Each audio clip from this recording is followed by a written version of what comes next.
रीनीट 2026 के लिए periodic table को कंप्लीट 10 मिनट में रिवाइज कर लेते हैं। सबसे पहला कॉन्सेप्ट लेंथेनॉइड और एक्टिनॉइड्स का। जो लेंथेनॉइड्स हैं वो 6th पीरियड में है और एक्टिनॉइड्स हैं वो 7th पीरियड में है। अब इसको आपका एटॉमिक नंबर कहाँ से कहाँ तक है वो भी याद रखना है। लेंथेनॉइड है 58 से 71 तक और एक्टिनॉइड्स हैं 90 से 103 तक। ओके, अगर आप एनर्जी सीक्वेंस बढ़ते हैं इलेक्ट्रॉन्स को तो वो n+l के रूल से भरा जाता है और सीक्वेंस क्या होता है ns, उसके बाद में n-2f, फिर n-1d और फिर np। ओके, नेक्स्ट साइज की बात कर लेते हैं। एक कॉन्सेप्ट आता है आइसो इलेक्ट्रॉनिक स्पीसीज में, यानी इलेक्ट्रॉन्स सेम है तब आप साइज कैसे देखोगे। साइज होती है नेगेटिव चार्ज के डायरेक्टली प्रोपोर्शनल और पॉजिटिव चार्ज के इनवर्सली प्रोपोर्शनल। यानी अपन देखते हैं इलेक्ट्रॉन बटा प्रोटॉन से, इलेक्ट्रॉन के डायरेक्टली प्रोपोर्शनल यानी इलेक्ट्रॉन ज़्यादा होंगे साइज बढ़ेगी। अब यहाँ पे आइसो इलेक्ट्रॉनिक है, इलेक्ट्रॉन सेम है तो आप प्रोटॉन से देखो, प्रोटॉन बढ़ेंगे साइज घटेगी, यानी प्रोटॉन कम होंगे तो साइज क्या होगी बताओ। देखो प्रोटॉन कम तो साइज बढ़ेगी। ओके ठीक है, अब नेक्स्ट है एग्जाम्पल देख लो इसका। देखो magnesium 2+, sodium plus, F-, O2- और N3- है। सब में इलेक्ट्रॉन 10 है। ओके, प्रोटॉन देखो इसमें 12, इसमें 11, इसमें 9, 8, 7। देखो यहाँ पे अपन ने देखा था कि साइज के इन्वर्सली प्रोपोर्शनल है प्रोटॉन, यानी प्रोटॉन ज़्यादा होंगे तो साइज क्या होगी कम होगी, तो साइज का ऑर्डर ये हो जाएगा। यानी जितना ज़्यादा नेगेटिव चार्ज उतनी ज़्यादा ही साइज हो गई। ओके, अब देखते हैं। देखो बोरोन फैमिली में आपको साइज का ऑर्डर में चेंज मिलेगा कहाँ पे, गैलियम और एल्युमिनियम में। टॉप टू बॉटम जाओगे साइज बढ़ती है, पर देखो एल्युमिनियम की साइज ज़्यादा हो जाती है गैलियम से। गैलियम की साइज कम क्यों रह गई, ट्रांजिशन कॉन्ट्रैक्शन के कारण। 3d के 10 इलेक्ट्रॉन्स आ गए गैलियम में तो उनकी पुअर शिल्डिंग के कारण गैलियम की साइज कम रह जाती है, तो ये ऑर्डर आपको याद रह जाएगा। नेक्स्ट क्वेश्चन में क्या ऑर्डर पूछा जाता है, जर्कोनियम और हाफनियम वाला। जर्कोनियम और हाफनियम की साइज बराबर हो जाती है, 4f14 के इलेक्ट्रॉन आ जाते हैं और f की पुअर शिल्डिंग के कारण यहाँ पे लेंथेनॉइड कॉन्ट्रैक्शन होता है, इस कारण जर्कोनियम और हाफनियम की साइज बराबर रह जाती है, ये भी याद आ जाएगा। नेक्स्ट आप देख लो स्कैंडियम वाली सीरीज में साइज स्कैंडियम की बढ़ेगी, ज़्यादा है, उससे घटेगी, फिर टाइटेनियम की और घटेगी, वेनेडियम क्रोमियम तक घटेगी क्योंकि जेड इफेक्टिव डोमिनेट कर रहा है। फिर Mn की साइज मैग्नीज की साइज बड़ी होगी, क्यों, इसमें वीक मेटेलिक बॉन्डिंग है। ठीक है, वीक मेटेलिक बॉन्डिंग के कारण साइज बढ़ेगी। नेक्स्ट है आयरन, कोबाल्ट और निकिल की साइज बराबर रहेगी क्योंकि जेड इफेक्ट और जो है आपका शिल्डिंग सिग्मा वो इक्वल हो है, इस कारण साइज बराबर है FeCO और Ni की। नेक्स्ट है कॉपर की साइज बढ़ेगी, फिर जिंक की साइज बढ़ेगी, क्यों, जो सिग्मा है वो डोमिनेट कर रहा है यहाँ पे जेड इफेक्टिव से। तो इतनी चीज क्लियर हुई। एफ ब्लॉक में साइज की बात करें, देखो जनरल साइज की बात करें तो क्या होगा, जो यूरोपियम है ना उसकी साइज सबसे ज़्यादा हो जाती है, बाकी देखो लेफ्ट टू राइट जा रहे हैं साइज घटेगी। ठीक है, सीरियम बीच में यहाँ पे आता है ना, समेरियम के बाद में यहाँ पे यूरोपियम आता है, पर इसकी साइज जनरल में सबसे ज़्यादा हो जाती है। अगर +3 इसकी ऑक्सीडेशन स्टेट की बात करें तो कोई भी चेंज नहीं है, लेफ्ट टू राइट जाओगे साइज घटेगी, यूरोपियम खुद की जगह ही आएगा। क्लियर बात, ये याद रह जाएगी कॉन्सेप्ट। ओके, नेक्स्ट है आयनाइजेशन एनर्जी का। आयनाइजेशन एनर्जी में पहला कॉन्सेप्ट तो ये याद रखोगे कि सक्सेसिव जो आयनाइजेशन एनर्जी है, यानी देखो M से M+ बना IE1, फिर M2+ बना IE2, फिर M3+ बना IE3, यानी IE1 से ज़्यादा होगा IE2, IE2 से ज़्यादा होगा IE3। सक्सेसिव आयनाइजेशन एनर्जी हमेशा बढ़ती जाती है। ओके, दूसरा सबसे इंपॉर्टेंट कॉन्सेप्ट जिससे आप सारे क्वेश्चन सोल्व कर लोगे, आयनाइजेशन एनर्जी का ऑर्डर कैसे लिखोगे। देखो NS1 से ज़्यादा होगी NP1 की, P1 से ज़्यादा होगी S2 की, S2 से ज़्यादा होगी P2 की, फिर आ जाएगा P4 और P3, P4 से ज़्यादा होगी P3 की, फिर P5 P6। ठीक है, अब ये क्या इलेक्ट्रॉनिक कॉन्फ़िगरेशन, वैलेंस इलेक्ट्रॉन, उस हिसाब से आप कर लोगे। देखो P1 और S2 में, P1 और S2 में क्या लग गया, पेनिट्रेशन इफेक्ट, S का पेनिट्रेशन ज़्यादा होगा, पेनिट्रेशन पावर ज़्यादा हो गई तो इस कारण यहाँ पे ये चेंज आया। और P4 और P3 में P3 की ज़्यादा क्यों हुई, हाफ फिल्ड कॉन्फ़िगरेशन के कारण। क्लियर बात, आपको क्वेश्चन पूछा जाएगा बोरोन और बेरिलियम में, एल्युमिनियम और मैग्नीशियम में। ध्यान रखना आयनाइजेशन एनर्जी का ऑर्डर बेरिलियम की ज़्यादा होगी, मैग्नीशियम की ज़्यादा होगी एल्युमिनियम से। ठीक है, ओके, ये याद रह जाएगा। नेक्स्ट इसका कारण पेनिट्रेशन पावर याद रखना है ना, इसका कारण हाफ फील्ड, नाइट्रोजन की ज़्यादा होगी ऑक्सीजन से और फास्फोरस की ज़्यादा होगी सल्फर से। ठीक है, क्योंकि ये P3 है दोनों। नेक्स्ट है मैक्सिमम आयनाइजेशन एनर्जी किसकी है, पीरियड में बात करें तो इनर्ट गैसेस की, और मिनिमम आयनाइजेशन एनर्जी होती है एल्कली मेटल्स की। ओके, बोरोन फैमिली में सबसे इंपॉर्टेंट है, बहुत बार पूछा गया है, कैसे याद रखोगे इसको, बात गई के फॉर्मेट में याद रख सकते हो ट्रिक से, बात गई, बात GAI गई, ठीक है। और जो कार्बन फैमिली है उसमें लास्ट के ये दो है ना, PB और SN, यहाँ पे चेंज है बस, और किसी में चेंज नहीं है। और बोरोन वाली तो पूरी फैमिली में चेंज है। क्लियर बात। तो आयनाइजेशन एनर्जी याद रख लोगे ऐसे। अब देखो एल्कली मेटल और एल्कली अर्थ मेटल की बात करें तो फर्स्ट आयनाइजेशन एनर्जी किसकी ज्यादा होगी? एल्कलाइन अर्थ मेटल की, क्योंकि NH2 कॉन्फ़िगरेशन है फुलफिल्ड। अगर इसमें से एक एक इलेक्ट्रॉन निकाल देंगे तो IE2 हो जाएगा। S2 में से इलेक्ट्रॉन निकाला S1 बन गया।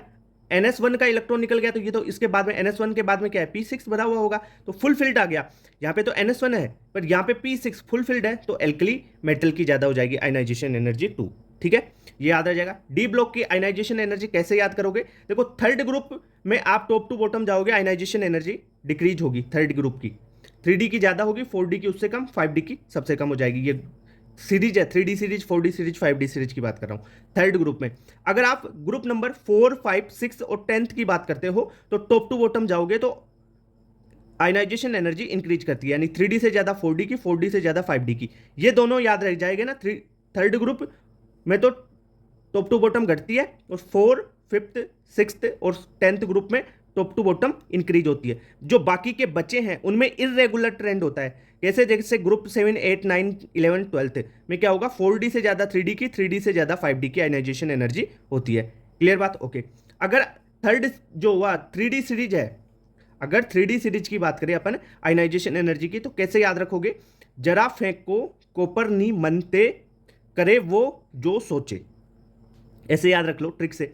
किसी को और ट्रिक याद है तो उस ट्रिक से भी याद रख सकते हो, ठीक है। नेक्स्ट बात, एक इंपॉर्टेंट पॉइंट आयनाइजेशन एनर्जी से, आयनाइजेशन एनर्जी बढ़ेगी तो रिएक्टिविटी बढ़ेगी।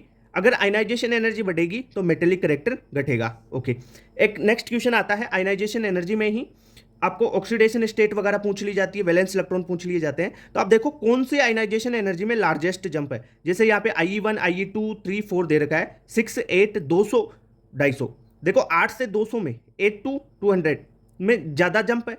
देखो 8 से 200 गया भाई, यहाँ पे तो 2 का जंप, यहाँ पे तो 192 का जंप आ गया ना, ठीक है। तो लार्जेस्ट जंप जहां पे हो वहां पे देख लो। और उससे पहले वाली कौन सी है? आयनाइजेशन एनर्जी 2, यानी 2 इलेक्ट्रॉन, वैलेंस इलेक्ट्रॉन कितने होंगे? 2। IE2 है तो 2, IE3 होता तो 3, IE4 में लार्जेस्ट जंप होता तो वैलेंस इलेक्ट्रॉन 4। जितने वैलेंस इलेक्ट्रॉन है उतनी ही ऑक्सीडेशन स्टेट होगी। यहां पे ऑक्सीडेशन स्टेट क्या हो जाएगी? +2। क्लियर बात। इलेक्ट्रॉन गेन एंथैल्पी की बात करते हैं। देखो जो न्यूट्रल एटम है उनके लिए एक्सोथर्मिक होती है, पर नाइट्रोजन, बेरिलियम, मैग्नीशियम और इनर्ट गैसेज के लिए एंडोथर्मिक होती है। ध्यान रखना, नाइट्रोजन, बेरिलियम, मैग्नीशियम और इनर्ट गैसेज को छोड़ के सारे जो न्यूट्रल एटम है उनके लिए डेल्टा Hg क्या होती है? एक्सोथर्मिक। जो कार्बोकेटाइन है उसके लिए भी एक्सोथर्मिक होती है, पर कार्बोनाइन है उसके लिए एंडोथर्मिक होगी, क्योंकि नेगेटिव है और उसमें इलेक्ट्रॉन देना है तो आपको एनर्जी देनी पड़ेगी। क्लियर बात, ये याद रह जाएगा। ओके। नेक्स्ट है EA का ऑर्डर, इलेक्ट्रॉन गेन एंथैल्पी या इलेक्ट्रॉन एंथैल्पी का ऑर्डर। देखो सबसे कम किसकी है? इनर्ट गैसेस की। ध्यान रखना, देखो नियोन है, आर्गन है, इनर्ट गैसेस की। इसे कैसे याद रख सकते हो? एक सॉन्ग आया था ना 90-90, है ना, तो देखो 90 NB, 90 NB, 90, ठीक है। 90-90 leak of, COF कोफ, 90-90 leak of, ऐसे याद रख सकते हो इसको। कैसे? 90-90 लीक ऑफ। ओके। दूसरा, इस वाले को कैसे याद रख सकते हो? अरे मांगे आलू नहीं पासी कल, ठीक है। या अरे मांगे आलू नहीं पास्ता, ऐसे बना सकते हो कुछ ट्रिक। ओके। EA की बात करें, जो थर्ड पीरियड है उसकी ज्यादा होगी सेकंड पीरियड से। क्लियर बात। ओके। जैसे ये तो है आपका सेकंड पीरियड और ये है थर्ड पीरियड, तो बोरोन से ज्यादा एल्युमिनियम की, कार्बन से ज्यादा सिलिकॉन की, नाइट्रोजन से ज्यादा फास्फोरस की, ऑक्सीजन से ज्यादा सल्फर की और फ्लोरीन से ज्यादा क्लोरीन की। ओके। EA का ऑर्डर ऑक्सीजन फैमिली में कैसे याद रखोगे? सर से टीपो, सर से टेपो या सर से टीपो। ओके।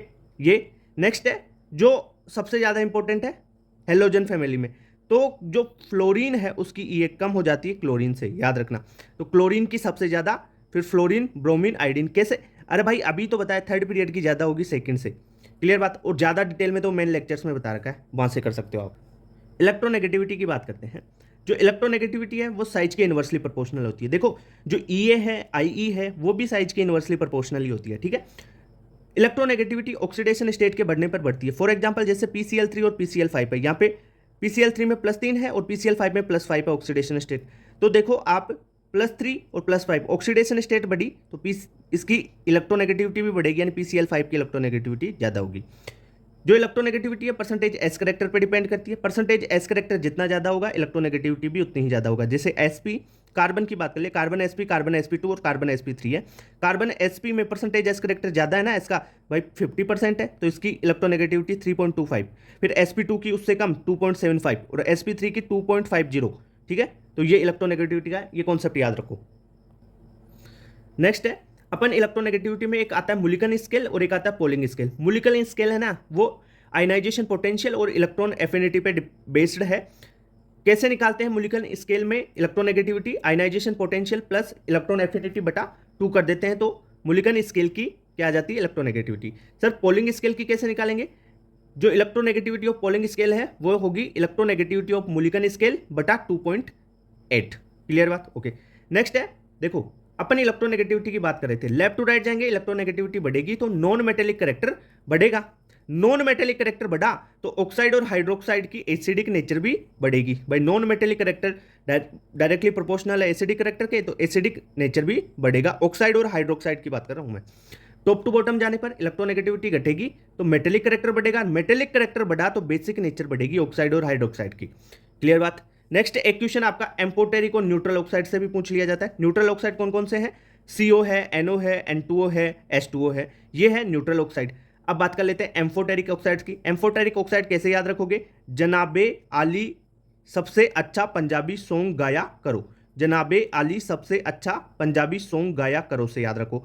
जनाबे से ZnO जिंक का, फिर बेरिलियम का, एल्युमिनियम का, ठीक है, ऐसे याद कर लोगे सारे। ZnO, BeO, Al2O3, Sb2O3, As2O3, PbO, SnO और SnO2 दो ऑक्सीडेशन स्टेट में देगा ये, Ga2O3 और Cr2O3। ठीक है, तो आप ये याद रखो। ट्रिक क्या थी? जनाबे आली सबसे अच्छा पंजाबी सॉन्ग गाया करो। ठीक है, जनाबे आली सबसे अच्छा पंजाबी सॉन्ग गाया करो। ओके, तो ये थी पीरियोडिक टेबल की इंपॉर्टेंट चीजें। तो इससे आपका लगभग सारा पीरियोडिक टेबल रिवाइज हो गया होगा। Okay, thank you.